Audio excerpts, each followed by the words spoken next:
आज का हमारा टॉपिक है प्रधानमंत्री मोदी जी की हालिया विदेश यात्रा। आज के इस टॉपिक में हम प्रधानमंत्री मोदी जी की पूरी विदेश यात्रा का कंप्लीट एनालिसिस करेंगे। और ये विदेश यात्रा इसलिए भी महत्वपूर्ण हो जाती है क्योंकि ऑपरेशन सिंदूर के बाद ये मोदी जी की पहली विदेश यात्रा थी। और इस विदेश यात्रा के द्वारा ही प्रधानमंत्री मोदी जी ने विश्व को एक संदेश दिया है कि भारत की विदेश नीति आने वाले समय में किस डायरेक्शन में आगे बढ़ने जा रही है। इस विदेश यात्रा को मीडिया के द्वारा 3C डिप्लोमेसी कहा जा रहा है। 3C डिप्लोमेसी का मतलब साइप्रस, कनाडा और क्रोएशिया की डिप्लोमेसी, जिसके तहत मोदी जी ने विश्व को संदेश दिया है।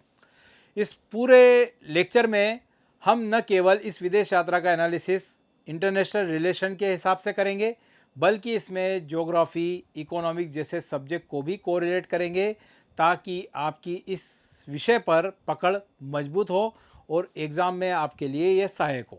चलिए आते हैं सीधे टॉपिक पर। मोदी जी विदेश यात्रा के लिए निकले और विदेश यात्रा में इस बार 3 देश शामिल थे, साइप्रस, कनाडा और क्रोएशिया। विदेश यात्रा में सबसे पहले पड़ाव पर वह गए साइप्रस, जो कि भूमध्य सागर में स्थित है। साइप्रस के बाद मोदी जी का प्लेन गया कनाडा। कनाडा में आपको मालूम है G7 समिट होना थी। हालांकि इस बार यह था कि G7 समिट में हमको शुरू में इनविटेशन मिलने में देरी हुई। 2019 से लगातार हम वहाँ शामिल होते रहे G7 समिट में, लेकिन इस बार इनविटेशन में देरी हुई तो लोगों ने कयास लगाए कि कनाडा के साथ हमारे संबंध, जो कि जस्टिन ट्रूडो के समय से ही बिगड़ गए थे, तो शायद इसलिए बुलाने में देरी हो रही है। लेकिन कनाडा में अभी जस्टिन ट्रूडो की सरकार चले गई है और उसके बाद कॉर्नी साहब नए प्रधानमंत्री बने और फिर से हमारे संबंध कनाडा के साथ सुधरने लगे हैं। और देर सवेरी सही G7 समिट का हमको इनविटेशन मिला और हम उसमें शामिल भी हुए। ठीक है। फिर उसके बाद में मोदी जी का प्लेन गया यूरोप, क्रोएशिया में। ठीक है। अब एग्ज़ाम के पॉइंट ऑफ व्यू से आपके दिमाग में एकदम क्वेश्चन जनरेट हो जाना चाहिए कि G7 समिट, G20 समिट, कोई भी आसियान समिट हुई या SCO समिट हुई, कोई भी बड़े बड़े मंच में प्रधानमंत्री जी का जाना तो समझ में आता है। लेकिन इस बार की विदेश यात्रा में क्रोएशिया और साइप्रस जैसे दो छोटे देशों को क्यों चुना, ये हमारे लिए एक तरह का क्वेश्चन जनरेट करता है। ठीक है। तो सबसे पहले हम इसी विषय को आगे बढ़ाते हुए सबसे पहले हम यात्रा के पहले पड़ाव साइप्रस को समझते हैं कि साइप्रस में क्यों गए। साइप्रस का पहले आपको लोकेशन पता होना चाहिए कि साइप्रस पूर्वी भूमध्य सागर में स्थित है। पूर्वी भूमध्य सागर में स्थित है और अगर पूरे भूमध्य सागर को देखें तो उसमें सिसिली और सार्डिनिया के बाद ये तीसरा सबसे बड़ा द्वीप है। अब अगर इसकी लोकेशन देखें तो इसकी लोकेशन यहाँ पर आपको दिख रहा है अफ्रीका, मध्य पूर्व और इधर दिख रहा है यूरोप। तो एक प्रकार का ये चौराहा है। ठीक है। तो आगे हम कंसेप्ट क्लियर करते जाएंगे, लेकिन एक एक पॉइंट पर आप दिमाग लगाते चलिए तो ऑटोमेटिक आपको सब्जेक्ट समझ में आ जाएगा। ठीक है। तो यहाँ पर एक चीज़ तो आपने पकड़ ली, यूरोप, अफ्रीका, मध्य पूर्व। ठीक है। तो एक प्रकार के चौराहे पर स्थित है। 3 अलग अलग जगह से इसमें आपको एंट्रेंस मिल रहा है। तो आने वाले समय में ये हमारे लिए व्यापार के लिए भी महत्वपूर्ण हो जाता है। इसी के तहत मैं आपको आगे पढ़ाऊँगा कि हमारा जो था India middle east Europe economic corridor IMEC, उसके लिए भी साइप्रस ज़रूरी हो जाता है। इसके अलावा यहाँ पर आपको एक और चीज़ समझना है कि जब ये इतने सारे क्षेत्रों से इसकी सीमा लग रही है तो इसका मतलब ये है कि इसका इतिहास, इसकी संस्कृति भी काफ़ी कॉम्प्लिकेटेड होगी। ठीक इंडिया के जैसी, जहाँ पर भी इंडिया में भी मिश्रित संस्कृति का उदय हुआ था, तो वैसे ही साइप्रस में भी मिश्रित संस्कृति होगी, अलग अलग समुदाय के लोग रहते होंगे। फिर आप इसकी बाउंड्री पर देखें तो टर्की भी दिख रहा है आपको बैठा हुआ पास में, इजराइल भी दिख रहा है। ठीक है। अब एक और चीज़ आ गई यहाँ पर, कौन बैठा हुआ पास में? टर्की। तो टर्की के साथ में इसका कुछ कन्फ्लिक्ट है, इसका कुछ विवाद चल रहा है। 1974 में टर्की ने इसके उत्तरी क्षेत्र पर कब्जा कर लिया था। कब्जा करने के बाद में यहाँ पर उसने अपनी सरकार स्थापित करी और उसको अपनी मान्यता दे दी। ठीक है। जबकि दक्षिणी जो साइप्रस है उसको भारत सहित पूरा विश्व मान्यता देता है, लेकिन उत्तरी क्षेत्र को केवल टर्की मान्यता देता है। ठीक है। अब टर्की शब्द सामने आया है तो आपके दिमाग में ऑपरेशन सिंदूर सामने आ जाना चाहिए। ऑपरेशन सिंदूर में आपने देखा था कि पाकिस्तान का सपोर्ट टर्की ने किस तरह से किया था। पाकिस्तान को हथियार सप्लाई करे थे। हमारे यहाँ पाकिस्तान ने जो ड्रोन चला के फेंके थे वो सब मैक्सिमम उसके टर्की के ही थे। और उसके बाद भारत ने बायकॉट टर्की चलाया था। लेकिन यहाँ पर एक और चीज़ है कि हमने बायकॉट टर्की तो चला दिया अभियान, लेकिन यहाँ पर थोड़ा सा मुझे ऐसा लगता है कि पाकिस्तान जो भी उछल कूद मचा रहा था ऑपरेशन सिंदूर के समय में, तो वो उछल कूद चाइना के दम पर मचा रहा था, न कि टर्की के दम पर। टर्की तो ठीक है उसके बैक सपोर्ट में था, लेकिन मेन सपोर्ट था चाइना। और हमने इस बार कई सालों से हम बायकॉट चाइना कहते आ रहे थे, लेकिन इस बार हमने बायकॉट चाइना का तो नाम ही नहीं लिया, हमने केवल टर्की को टारगेट कर दिया। और टर्की के सामान अगर हम देखें इंडिया में तो हमको कोई ज़्यादा ऐसा दिखता नहीं है बायकॉट वाला, तो ये थोड़ा सा एक दिखावे वाला एक बायकॉट मान सकते हैं इसको, ठीक है। लेकिन टर्की को जवाब देना जरूरी हो गया था, ठीक है। इसलिए साइप्रस को अपनी यात्रा के दौरान चुना गया, ठीक है। केवल टर्की के लिए नहीं चुना, व्यापार भी दिमाग में था, साथ में टर्की भी दिमाग में था। तो इसको हम थोड़ा सा आगे समझेंगे। तो ये चीज़ें आप इसकी थोड़ी लोकेशन में आपको समझ में आ गई। अब थोड़ा सा इसके लैंडफॉर्म भी देख लेते हैं कि साइप्रस में जब मोदी जी गए हैं तो साइप्रस में क्या क्या चीज़ें हैं। तो साइप्रस में अगर हम देखें तो इसमें दो माउंटेन रेंज दिख रही है, कायरेनिया और ट्रोडोस। इसके उत्तरी क्षेत्र में आपको दिखता है कायरेनिया माउंटेन रेंज और दक्षिणी क्षेत्र में दिखता है Troodos mountain range. Troodos mountain range mount Olympus पे जाके ख़त्म होती है और माउंट ओलंपस जो है इसका हाईएस्ट पीक है, ठीक है। तो कभी साइप्रस का हाईएस्ट पीक पूछा जाए तो कौन सा है? ओलंपस, ठीक है। इसके दोनों माउंटेन रेंज के बीच में आपको दिख रहा है मेसोरिया मैदान। मेसोरिया मैदान साइप्रस के लिए काफ़ी महत्वपूर्ण हो जाता है, क्योंकि इसी मेसोरिया मैदान में ही इसका मेन एग्रीकल्चर प्रोडक्शन होता है। यहीं पर इसके मिनरल रिसोर्सेस मेनली पाए जाते हैं। और ये मेसोरिया मैदान मार्फो खाड़ी से लेकर फामागुस्टा खाड़ी तक फैला हुआ है। और मेसोरिया मैदान में ही इसकी राजधानी निकोसिया स्थित है। क्लियर? अब एक और कंसेप्ट सामने आता है, जब हम साइप्रस की बात कर रहे हैं तो साइप्रस की जलवायु पर भी बात करें कि किस तरह की क्लाइमेटिक कंडीशन है वहाँ पर। तो भूमध्य सागर में स्थित है, तो भूमध्य सागरीय जलवायु का हिस्सा है साइप्रस। भूमध्य सागरीय जलवायु जो कि 20 डिग्री अक्षांश से लेकर 40 डिग्री अक्षांश के बीच में आपको मेनली मिलती है, ठीक है। ये नॉर्थ और साउथ दोनों मैंने लिख दिया है। 20 डिग्री उत्तरी अक्षांश से 40 डिग्री उत्तरी अक्षांश, या 20 डिग्री दक्षिणी अक्षांश से 40 डिग्री दक्षिणी अक्षांश के बीच। अब भूमध्य सागरीय जलवायु में यह देश आता है, तो ये आपको भूमध्य सागरीय जलवायु का भी एनालिसिस करना चाहिए कि भूमध्य सागरीय जलवायु में क्या होता है। उसमें होता है कि गर्मी तो सूखी होती है, लेकिन ठंड में बारिश होती है। अब कंसेप्ट ये है कि ऐसा क्यों होता है। तो गर्मी में यहाँ पर सब tropical high pressure belt create हो जाता है। सब ट्रॉपिकल हाई बेल्ट प्रेशर का मतलब जो भूमध्य रेखा के पास से जो गर्म हवा ऊपर उठती है, ऊपर उठ के वो इस एरिया में नीचे उतरती है, और नीचे उतरने के कारण यहाँ पर हाई प्रेशर बेल्ट बनता है, जो कि बारिश के लिए फेवरेबल नहीं होता है। इसी कारण से यहाँ पर गर्मी क्या होती है? सूखी होती है, शुष्क होती है, गर्म होती है। लेकिन ठंड में यहाँ पर बारिश होती है। ठंड में इसलिए बारिश होती है क्योंकि भूमध्य सागरीय वाला जो क्षेत्र है ये पछुआ पवनों के प्रभाव क्षेत्र में आ जाता है, जिसके कारण यहाँ पर ठंड में बारिश होती है। क्लियर? इसके अलावा भूमध्य सागरीय जलवायु में क्या क्या विशेषता होती है? जो आपको वहाँ पर साइट्रस फ्रूट मिलते हैं, जिसमें नींबू संतरा की खेती यहाँ पर ज़्यादा होती है, ओलिव की खेती ज़्यादा होती है, लेवेंडर की खेती ज़्यादा होती है। लेवेंडर जो कि नींद के लिए काफ़ी फेवरेबल है। ओलिव ऑयल, आप बाबा रामदेव ने ओलिव और लेवेंडर को इतना फेमस कर दिया है इंडिया में कि अब लोगों को मालूम पड़ गया है कि भूमध्य सागरीय जलवायु में ये आपको फ्रूट्स वहाँ से अवेलेबल होते हैं। क्लियर? तो क्या क्या चीज़ें हैं भूमध्य सागरीय जलवायु के तहत, कौन कौन सी आपको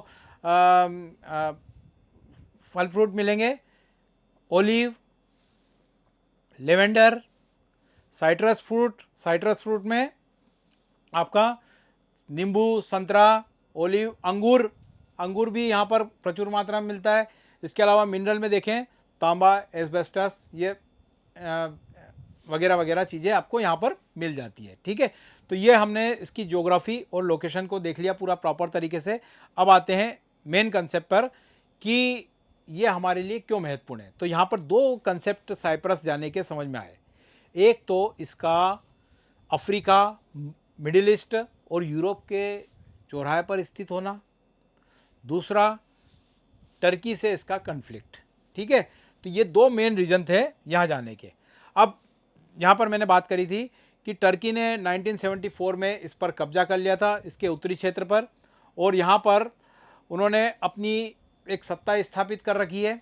और ये भी एक समझना पड़ेगा कि पूरे साइप्रस में आपको दो ग्रुप दिखते हैं, ग्रीक साइप्रियस्ट और टर्की साइप्रियस्ट। ठीक है, जिसके कारण इस द्वीप पर एक तरह का विवाद चलता है। अब टर्की ने यहाँ पर इसका जो नॉर्दर्न जो पोर्शन है उस पर जो कब्जा किया है, इसकी सिचुएशन बिल्कुल वैसी है जैसी पाक ऑक्यूपाइड कश्मीर की है।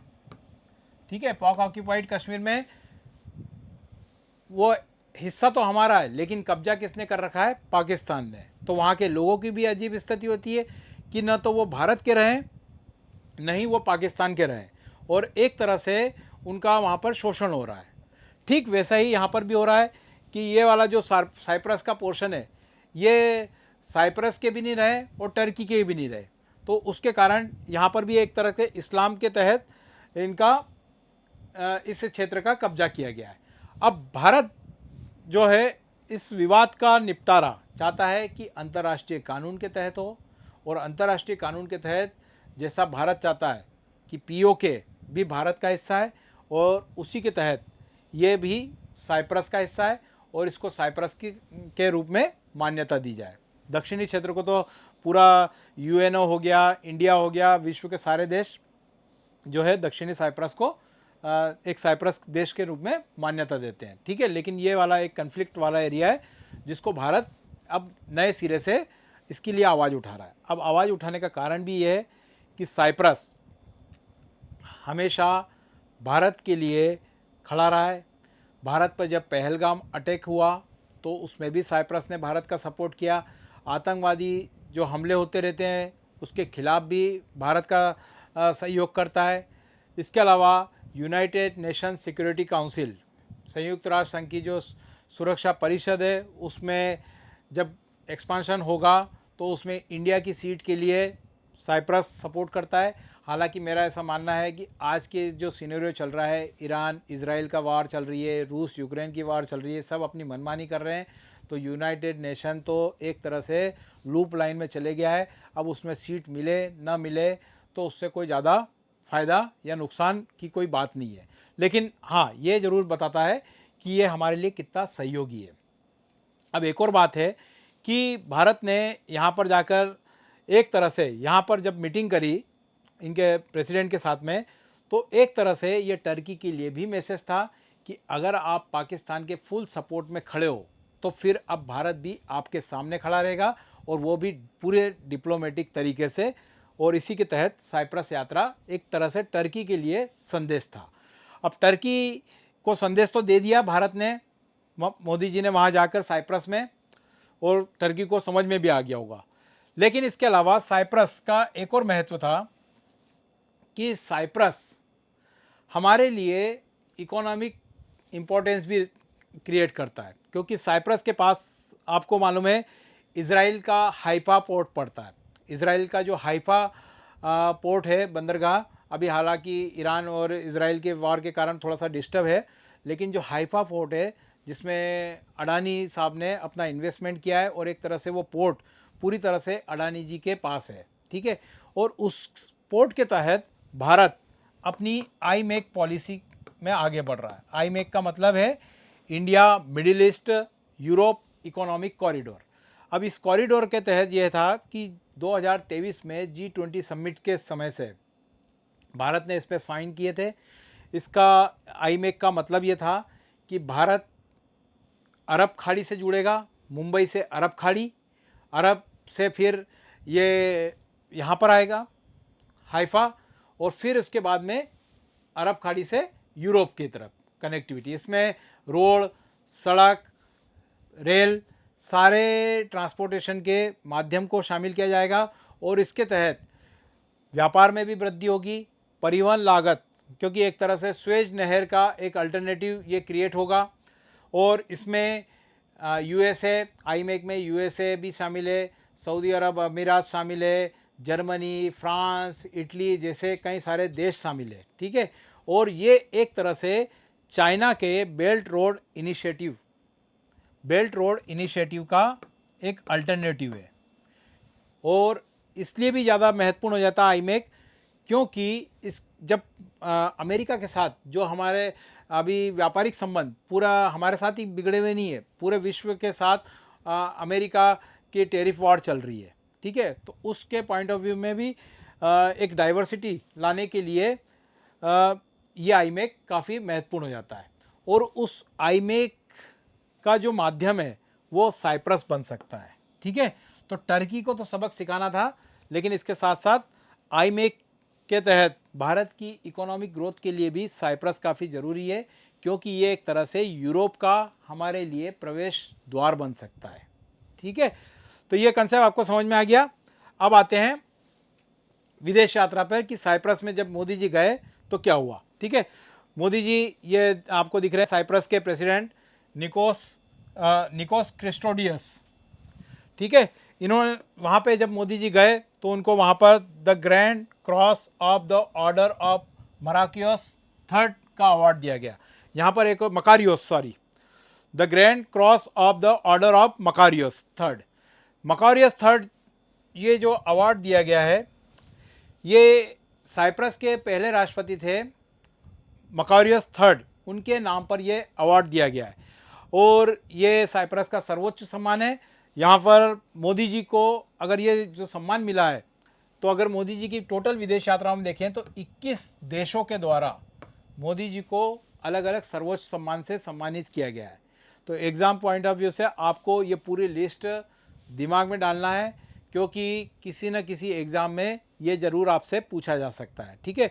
अब मकारियस जो इनके पहले राष्ट्रपति थे, वो जवाहरलाल नेहरू के समय में जो गुट निरपेक्ष आंदोलन खड़ा हुआ था, नॉन अलाइंड मूवमेंट, उसमें भी ये सहयोगी रहे थे। तो भारत के साथ इनका संबंध काफ़ी पुराना है साइप्रस का, ठीक है। अब मोदी जी जब साइप्रस गए थे तो ये पहले प्रधानमंत्री नहीं थे। इसके पहले अगर हम बात करें तो 1982 में इंदिरा गांधी जी ने साइप्रस विजिट किया था। फिर उसके बाद में 2002 में अटल बिहारी वाजपेयी जी भी साइप्रस गए थे, ठीक है। तो अगर प्रधानमंत्री के नंबर के हिसाब से बात करें तो साइप्रस यात्रा में जाने वाले प्रधानमंत्री मोदी जी तीसरे प्रधानमंत्री थे, ठीक है। तो जो बता रहा है हमको कि साइप्रस से हमारे संबंध आज के नहीं है, काफ़ी साल पुराने हैं, लेकिन आज के सिनेरियो में साइप्रस के साथ संबंध हमारे लिए काफ़ी महत्वपूर्ण हो जाता है, ठीक है। अब मैंने आपको एक और चीज़ बताई थी कि साइप्रस, टर्की को तो सबक सिखाना था, लेकिन इसके साथ आईमेक के लिए भी ये ज़रूरी है। और आईमेक के लिए साइप्रस इसलिए भी ज़रूरी है क्योंकि साइप्रस ईयू का मेंबर है, यूरोपियन यूनियन का मेंबर है। यूरोपियन यूनियन आपको पता होना चाहिए कि 27 देशों का एक संगठन है, क्लियर। इसका हेडक्वार्टर ब्रुसेल्स में है, बेल्जियम की राजधानी ब्रुसेल्स। और ईयू से अभी रिसेंटली यूनाइटेड किंगडम तो बाहर निकल गया ब्रेग्जिट के द्वारा, लेकिन साइप्रस ईयू का मेंबर है और 2026 में ये ईयू की अध्यक्षता, यूरोपियन यूनियन की अध्यक्षता करेगा, क्लियर। अब यूरोपियन यूनियन की अध्यक्षता करेगा तो इसका मतलब यह है कि भारत की यूरोपियन यूनियन के साथ में जो फ्री ट्रेड एग्रीमेंट को लेकर चर्चा चल रही है, उसमें ये कहीं ना कहीं हमारे लिए सपोर्टिव रोल अदा करेगा। तो भारत की इकोनॉमी के लिए ये साइप्रस यात्रा मोदी जी के लिए, देश के लिए, हमारे देश के लिए काफ़ी महत्वपूर्ण हो जाती है, क्योंकि यूरोपियन यूनियन में फिर साइप्रस हमारे लिए बातें बढ़ चढ़ कर आगे रखेगा। और चूंकि ये 2026 में अध्यक्ष बनने वाला है, तो हो सकता है आने वाले समय में हमारा यूरोपियन यूनियन के साथ में फ्री ट्रेड एग्रीमेंट हो जाए। यहाँ पर एक बात और समझना ज़रूरी है कि भारत का जो विदेशी व्यापार है, अमेरिका और चाइना फर्स्ट सेकंड में आते थे पहले, है ना। अब कुछ सालों से ये हो रहा है कि यूरोपियन यूनियन उसमें सबसे बड़ा साझेदार बन गया है। तो भारत के विदेशी व्यापार में तरक्की के लिए यूरोपियन यूनियन हमारे लिए काफ़ी महत्वपूर्ण हो जाता है। अमेरिका, चाइना से भी आगे आता है यूरोपियन यूनियन, ठीक है। और फ्री ट्रेड एग्रीमेंट उसके लिए काफ़ी ज़रूरी है और उसमें साइप्रस कहीं ना कहीं महत्वपूर्ण भूमिका अदा कर सकता है, ठीक है। अब एक बार रिकॉल कर लेते हैं कि साइप्रस यात्रा से हमको क्या मिला है। तो 23 वर्षों में ये किसी भारतीय प्रधानमंत्री की पहली साइप्रस यात्रा थी। इससे पहले इंदिरा गांधी जी ने 1982 में करी थी यात्रा। फिर अटल बिहारी वाजपेयी जी ने इसका दौरा किया था साइप्रस का। फिर यहाँ पर प्रधानमंत्री जी को सर्वोच्च सम्मान मिला था, grand cross of the order of Makarios third. फिर इसके बाद में जो इनके राष्ट्रपति है निकोस क्रिस्टोडोलाइडस के साथ इनकी वार्ता हुई, बहुत सारी बातों पर बायलैटरल रिलेशन डेवलप हुए भारत और साइप्रस के, जिसमें energy security, renewable energy, technology, digital अर्थव्यवस्था, उन सब के लिए इस पर सहमति बनी, ठीक है। यहाँ पर एक और मेन पॉइंट आपको याद रखना है, energy security, technology, defence technology जैसे क्षेत्रों में भी भारत और साइप्रस के बीच में सहयोग बढ़ाने पर बात हुई है। और भारत और साइप्रस के साथ अभी हाल में अगर हम व्यापार को देखें तो वो इतना ज़्यादा नहीं है, लेकिन इस यात्रा के बाद भारत और साइप्रस का व्यापार भी आगे बढ़ेगा। ईयू के साथ बढ़ेगा तो साइप्रस के साथ में भी भारत का व्यापार बढ़ेगा। इसके अलावा ये पूर्वी भूमध्य सागर में स्थित है, तो भूमध्य सागर में एनर्जी रिसोर्सेज के बारे में भी पता चला है। तो आने वाले समय में ये एनर्जी रिसोर्सेज के लिए भी साइप्रस हमारे लिए काफ़ी महत्वपूर्ण हो जाता है। तो देखने में ज़रूर ये छोटा सा द्वीप है, लेकिन भारत के लिए काफ़ी महत्वपूर्ण है। तो यहाँ पर एक सबक ज़रूर समझ में आया आपको कि हमारे जब विदेश यात्रा होती है मोदी जी की, बहुत सारे देश में आलोचना करते हैं, तो ऐसा नहीं होता है कि भैया प्लेन उठा के कहीं भी चले गए। हर विदेश यात्रा का कोई ना कोई मकसद होता है, उसके पीछे नेशन फर्स्ट की अवधारणा ही छुपी होती है, और हर यात्रा का एक कोई ना कोई लॉजिक होता है, ठीक है। यहाँ पर हमने कई सारे लॉजिक को के पॉइंट ऑफ व्यू से देखा है, और ये थी पूरी मोदी जी की साइप्रस यात्रा।